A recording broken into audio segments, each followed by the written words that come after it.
സന്തോഷമായിരുന്നു ഞങ്ങൾ എപ്പോഴും. നല്ല 4 പെണ്ണുങ്ങൾ കൂടി കഴിഞ്ഞാൽ ഭയങ്കര സന്തോഷമാണ്. ഓണായാലും ക്രിസ്മസ് ആയാലും ഈസ്റ്റർ ആയാലും ആ ദിവസം ആകുമ്പോൾ ഞങ്ങൾ ഓരോരുത്തർ അന്യോന്യം എഴുത്തയക്കും. ഇപ്പം എൻ്റെ ചേച്ചി പോയി, ചേട്ടൻ പോയി, അമ്മ പോയി. അമ്മ പോയതോടുകൂടി പിന്നെ ആ സ്നേഹം പോയി. അമ്മയാണല്ലോ നമ്മുടെ എല്ലാം. എന്ത് സാധനം അമ്മ ചെയ്യുന്നുണ്ടെങ്കിലും അതൊരു പങ്ക് അമ്മേരെ പെട്ടിയിലുണ്ടാവും എനിക്ക് വേണ്ടി. അപ്പോൾ പറയും മകൾക്ക് വേണ്ടി അമ്മ എടുത്തേക്കാനുള്ള സിസ്റ്റേഴ്സ് പറയും, അതേടി അവളെൻ്റെ ഒരു മോളല്ലേ, ഞാൻ പ്രോഗ്രാമിന് പോയിട്ടൊക്കെ വരുമ്പോൾ സമയങ്ങൾ കഴിയിടും, അപ്പം അമ്മ അതെടുത്ത് പാകപ്പെടുത്തി തരും.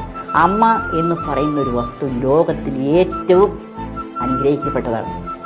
മാതാവിൻ്റെ കാലിൻ്റെ അടിയിലാണ് നമുക്കുള്ള അനുഗ്രഹം എന്നാണ് പറഞ്ഞിട്ട് ഞാൻ കേട്ടിട്ടുള്ളത്. മാതാപിതാ ഗുരു ദൈവം. ദൈവം എന്താ പറഞ്ഞേക്കുന്നത്?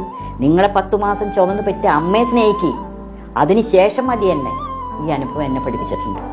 അതുകൊണ്ട് ഞാൻ അമ്മ ഏതിന് ശേഷം ഒരു കുറ്റങ്ങളും പറയില്ല. പക്ഷേ നമ്മുടെ മക്കളൊന്നും ഇപ്പോൾ അതല്ല കേട്ടോ. നമ്മളത് ആശിച്ചിട്ട് കാര്യമില്ല. ലോകം പുരോഗമിച്ച് അവർ കാണുന്ന ലോകം വേറെ ഒന്നാണ്, ഞാൻ കണ്ട ലോകം വേറെ ഒന്നാണ്. അപ്പം അതുകൊണ്ട് അതിന് ആഗ്രഹമല്ല. ഞാൻ എൻ്റെ അമ്മേനെ സ്നേഹിച്ചിരുന്നു. ഇന്നും രാത്രി കിടക്കാൻ നേരത്ത് എൻ്റെ അപ്പനും എൻ്റെ അമ്മയ്ക്കും എൻ്റെ ഭർത്താവിനും എൻ്റെ വേണ്ടപ്പെട്ടവർക്കൊക്കെ പ്രാർത്ഥിച്ച് കഴിഞ്ഞതിന് ശേഷമേ ഞാൻ തലേണയിൽ തലവയ്ക്കുള്ളൂ. അതങ്ങനെ ഒരു പാരമ്പര്യമായി. അന്ന് പ്രാർത്ഥിച്ചില്ലെങ്കിൽ എനിക്ക് ഭയങ്കര വിഷമം, എന്തോ മാനസിക. എവിടെ പ്രോഗ്രാം കഴിഞ്ഞ് എത്ര നേരമായി കണ്ണടച്ചിട്ടൊക്കെ ആയിരിക്കും പ്രാർത്ഥിക്കുന്നത്. എന്നാൽ ആ കർമ്മം ചെയ്തെങ്കിൽ എനിക്കൊരു സമാധാനമുള്ളൂ. ഇന്നും ഞാനത് അനുഷ്ഠിച്ച് പോരുന്നു. നമ്മുടെ മക്കൾ എന്ത് ചെയ്യുന്നു നമ്മൾ ചിന്തിക്കുന്നത്, അവർ പ്രായപൂർത്തിയായി, കല്യാണം കഴിഞ്ഞിട്ട് 2 മക്കളായി, ഭാര്യയായി. അപ്പോൾ പിന്നെ നമ്മൾ അവരെ ശത്രുവായിട്ട് നമ്മൾ മാറരുത്. ലോകം നമ്മളെ പഠിപ്പിച്ചിരിക്കുകയാണ്.